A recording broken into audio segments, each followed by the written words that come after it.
Hanggang 250 lang tayo? Hindi, full tank mo na. Ha? Wala kang pera? Full tangin na natin tay. Ako nang bahala.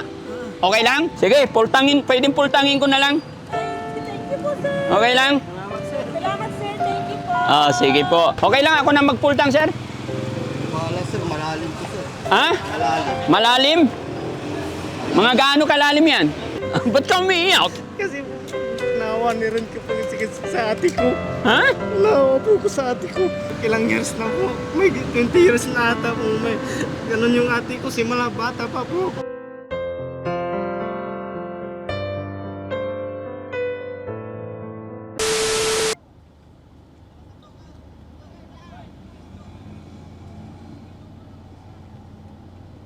Ayan, naubusan si tatay mga kababayan ng gasolina, nagtulak.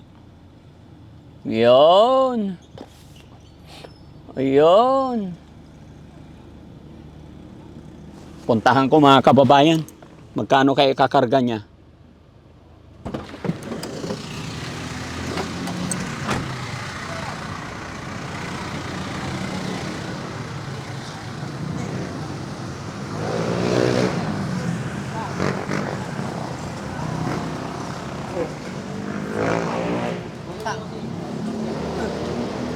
Tay, magandang hapon.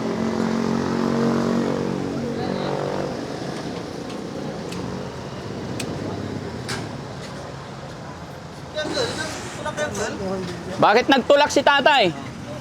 Hiningaw. Minta eh. Ha? Minto po. Ha? Minto po. Ibig sabihin naubusan ng gas. Hindi. Yun.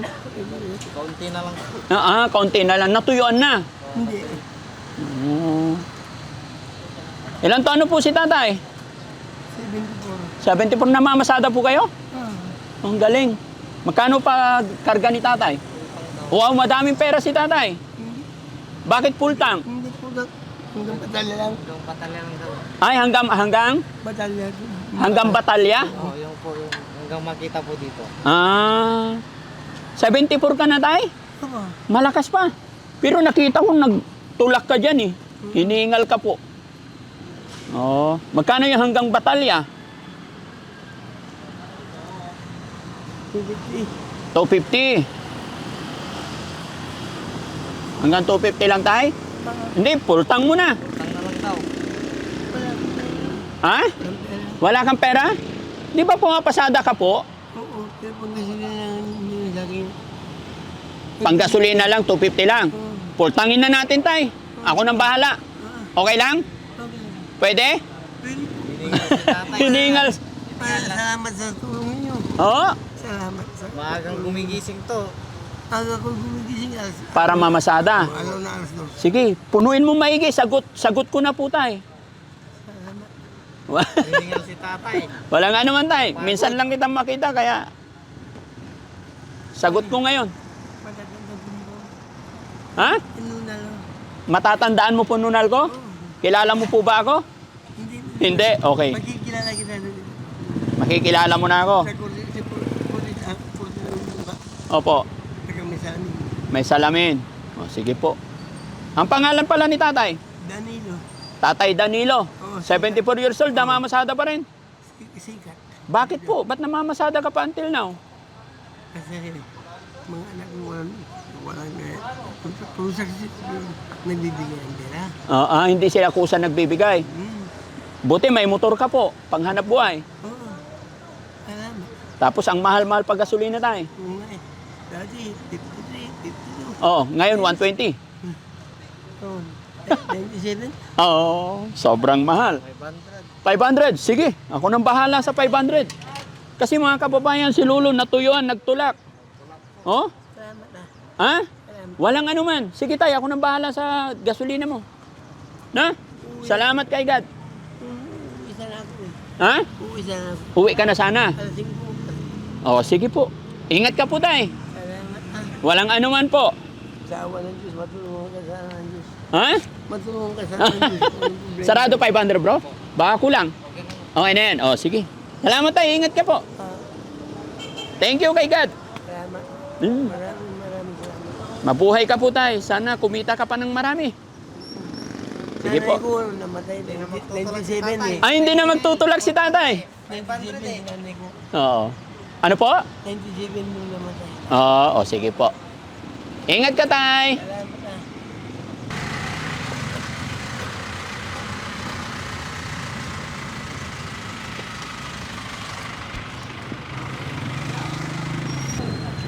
Hi, sir. Kumusta? Gusto po, Daddy. Ay, sir, kumusta po? Okay lang. Magkano karga? Pasekhan ko naman. Isang daan lang. Walang pera. Bakit? Naamasada po ba kayo? Oo, sir.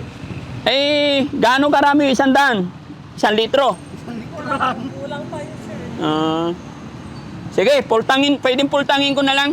Ay, thank you po, sir. Okay lang? Salamat, sir. Thank you po. Sige po. No? Sir, follower mo ako. Ay. Ay, kami mag-asawa talaga, sir. Galing. Oo. Napanood ko yung Ha? Hindi ko nadala yung cellphone. Okay lang po. Kumusta po ang buhay-buhay? Okay lang naman, sir. Mahirap po ba ang pasada ngayon, sir? Ha?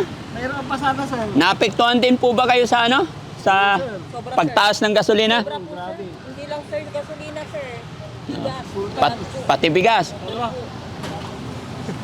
Tsaga-tsaga lang po, no? Wala kising-pising. Wala akong pambayad dyan. Ha? Kaya mo yan. Full tank. Thank you po. Magkano na ba? Magkano inaabot ng full tank nito, sir? Hindi ko alam, sir. Bakit? Ngayon lang. Dati, 400 lang, ha? Oh. Kung nasa 60 plus po, sir, ang gasolina po. Uhaw na uhaw. Uhaw na uhaw. Mahal ang gasolina. Mahal. Sige, sagad mo na. Minsan lang to. Ano pangalan ni tatay? Christopher Alvarez po. Namamasada rin po kayo. Ilan anak niyo po? 4 po. Sige po. May isa akong alaga na anak ng kapatid ko. Ingat po kayo, tay, ha? Sana nakatulong. Sige, tudo mo. Halugin mo na. Ha? 700 sarado, sige. Timing naman. Ay, timing, oo. Salamat, sir. Yes, ingat po kayo, ma'am. Thank you po. Okay. Oo, ako magbabayad yan. 700. Galing. Sige po, ingat, sir. Okay.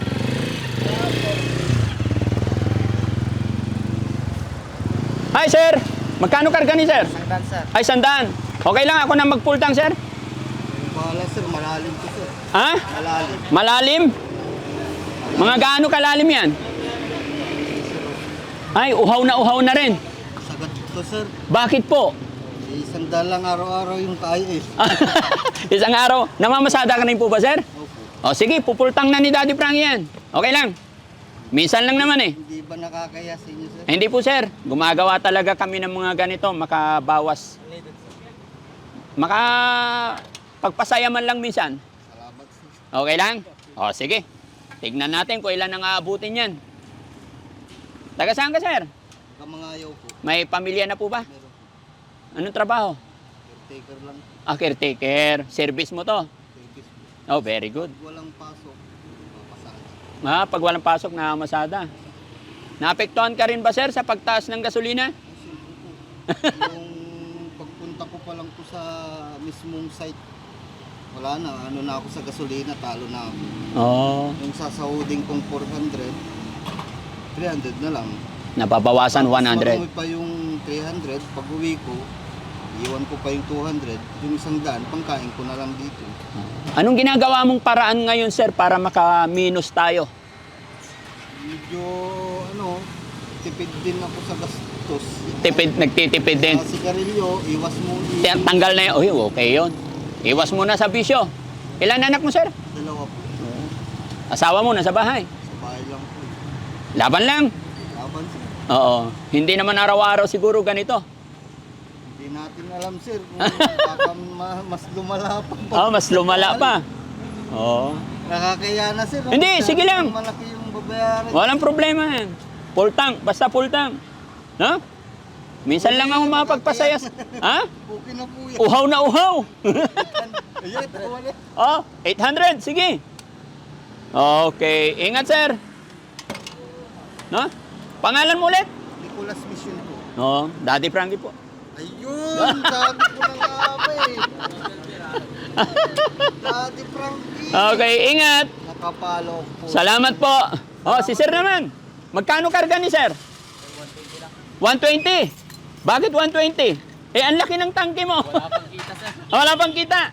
Oh, sige, pupultangin ni Daddy Frankie yan. Okay lang? Oh, sige, pultang mo. Sir, okay lang makausap kita, lipat ka dito? Yan. Hindi, ikaw sir, okay lang, tayo ka dito. Ha? Dito, nakukuba ako eh. Ayan. Yun. Pangalan ni sir? Sir, naka-video tayo, okay lang? Okay lang. Nayon yung camera ko. Hi tayo. Ayan. May pamilya na po ba sir? Opo. Oh, ilan anak? Isa pa lang. Oh. Kumusta yung kabuhayan natin ngayon? Anong pakiramdam? Tumaas ng gusto ang gasolina natin? Mahirap, sir. Gaano kahirap? Buwan. Tiyaga lang sa pasada. Talaga namamasada ka po. Opo. Kano kinikita mo araw-araw? 500 yun. Sa isang araw. Tapos ang gasolina, sa isang araw, ilan ang expenses mo sa gasolina? 200, 300 ang ginagas ko. Kaya laging tuyo, no? Opo. Kung kailan maubusan na, sa kalalagyan. Opo. Oh. Ang galing. So yun, mga kababayan, ito ang Team Daddy Frankie. Nagbibigay ng kaunting tulong sa ating mga kapatid na namamasada. Hindi lang namamasada, basta yung mga may sidecar na nagpapagasolina dito na padaan ang Team Daddy Frankie. Kaya naisipan kong mamigay sa ating mga kapatid, mga kababayan dito. Sa anong lugar to, sir? Bautista. Bautista. Shout out sa lahat ng mga kababayan natin dito sa Bautista.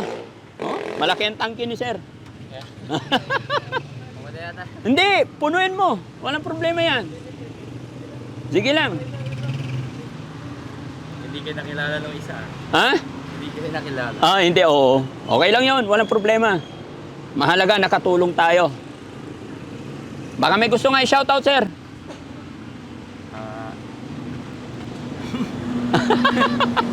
Asawa mo. Shout out sa business ko. Tingnan mo, tingnan mo. Ayun. Anak mo, ilang taon na po? Siyam po. Bata 9 years pa. Maliliit pa. Okay na yan. Ha? Sige, punuin mo para. Minsan lang tayo magkita.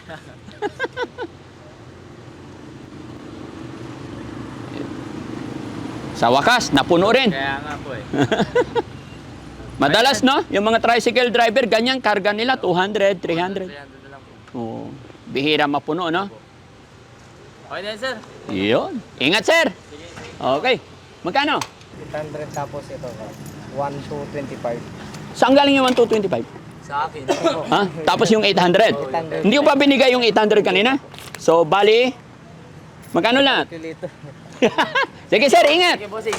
Oo. 1 to 25 plus 800. 2,025. 25. Oh. 2,025. Yan. Tapos, ilan yung pampuy dito? Ilan kayo? Apat. Oh, bibigyan ko kayo ng 2,000 para may pang merienda kayo. Ha? Tagpa 500. Sa'yo na yan, sukli. O, yan. Tapos 2,000. Pwede pong mag-request po yung yung ate ko. Oh, May karamdaman din po. taga saan ka? Maliwer po sa Bayang Bangko. O, sige. Hayaan mo. Ha? Mag-message ka. I-ano mo, ha? Lagi ko na napapanood, Daddy Frank. Oo. Yung ate ko kasi Ano nangyari sa ate mo? ilang na po, ilang taon na rin po. Simula bata pa ako, ilang years na rin po, 20 years. Ano na rin nangyari po. sa ate mo? May karamdaman po. Anong karamdaman? Na minsan nawawala po sa saliri. Depressed. O, sige, sige. Hayaan mo. O, kaway ka sa camera. And ano masasabi mo? Nakatanggap din kayo ng blessing. Maraming salamat po, Daddy Frankie. Sana po madami pa yung matulungan. God bless. Pangalan mo? Roger po, Torres po. Okay. Sana po matulungan niyo yung ate ko. Oo, Daddy sige. Frankie. Sige. Sige Ha? po, thank you po. Ba't ka umiiyak? Kasi po, naawa ni rin ko pang sige sa ate ko. Ha? Naawa po ko sa ate ko. Bakit? Ano? Ilang years na kasing ganun, Daddy Frankie. Naawa na rin ako sa magulang ko sa pag-aalaga nila. Ilan taon ba yung ate mo? Mag 30 na ata Daddy Frankie, 30 years old na po may Sige, banggitin mo para naka-record, naka-video tayo. Banggitin mo yung complete address, complete name ng ate mo para mapuntahan namin, sunod namin yan. Sige, Daddy Frankie, maraming salamat po. banggitin mo ngayon yung lugar mo. Sa Barangay Maliwer po, Daddy Frankie. Barangay Maluwod, Maliwer po. Malower, pangalan? Roger Torres po. Hindi, pangalan ng ate mo. Ate Rosan Torres po. Sana po Daddy Frankie matulungan niyo po yung ate ko na may karamdaman, minsan po nawawala po sa sarili. Naawa na po ko sa magulang ko sa pag-alaga nila. Ilang years na po, may 20 years na ata po may ganun yung ate ko, simula bata pa po ako, ganun na po. Nasubukan na po. Dati po nung nagwawala po siya, tinatali ng magulang ko doon sa ano po, sa sirong ng bahay namin po. May asawa ba yung ate mo? Wala po. Okay, ikaw may asawa ka na? Meron na rin po. Oh, sige, Hindi po anong... nakapagtapos yung ate ko kasi ganun po. May sakit po. Minsan namawala sa complete address. bayang Okay, pangalan ng nanay tatay mo? si Maria Elvira Torres po, tas Joaquin Torres po. Okay, sige. Loobin ng Panginoon na mapuntahan namin, ha? Opo. Laban lang, pangalan mo ulit? Roger Torres po, Daddy Frankie. Oh. Lagi ko po napapanood, pati si Kuya Oliver, lagi Ah, ko okay. pinapanood. Simula nung tinulungan niyo po siya. Mm, Lagi ko po pinapanood yung mga video niyo. okay. Pati sila ate Nina. Laban lang, ha? Huwag mawala ng pag-asa. Guys, thank you. Tagpa 500 kayo. Okay? Po, Daddy Frankie, sana po matulungan niyo po ate. Okay, sige. So ayun mga kababayan, mga kabarangay, maraming salamat. Medyo maggagabi na at malayo pa yung pupuntahan ng Team Daddy Frankie. At ito lang muna yung nagawa ng team. Alam kong maliit na bagay pero napagpasaya na naman tayo sa ating mga kababayan. At ito, nung binigyan din natin si Kuya Roger is napaiyak din dahil sa kanyang pakiusap na gusto niya ilapit sa atin ang kanyang kapatid na may depression din. So loobin sana nawa ng ating Panginoon na mapuntahan natin yung kanyang kapatid at mas marami pa tayong matutulungan. Mga kababayan, mga kabarangay, kung sakali isa ka sa natuwa or nakapanood ng bidyong ito at kung sakali nagustuhan mo yung ginagawa ng Team Daddy Frankie, ako'y maglalambing sa inyo na i-share natin ang bidyong ito nang sa ganon ay mas makatulong pa tayo. At sana, loobin ng Panginoon na matigil na po yung mga gulo dyan sa Middle East para nang sa ganon ay magbalik na sa normal na presyo ng ating petrolyo. Dahil talagang apektado, kawawa ang ating mga kababayan, ating mga kapatid na jeepney driver, tricycle driver. Kita nyo naman po mga kababayan, bawat isa sa kanila may kwento ng kahirapan ng buhay. Pinakamahirap dyan, ang diesel, ang gasolina ay kakarga nila kung hindi 100, 120, 200. Para lang mapagtuloy-tuloy yung kanilang pamamasada dahil ibinabudget din nila ang kanilang kita na magsakto na may maiuwi para sa pamilya. Gaano nga ba kahirap ng ganun mga kababayan? Pero wala silang magawa kundi lumaban sa hamon na hirap ng buhay. Muli po mga kababayan, Daddy Frankie po anak ng Pangasinan, magmula rito sa Bautista, Pangasinan, nag-uulat. God bless po.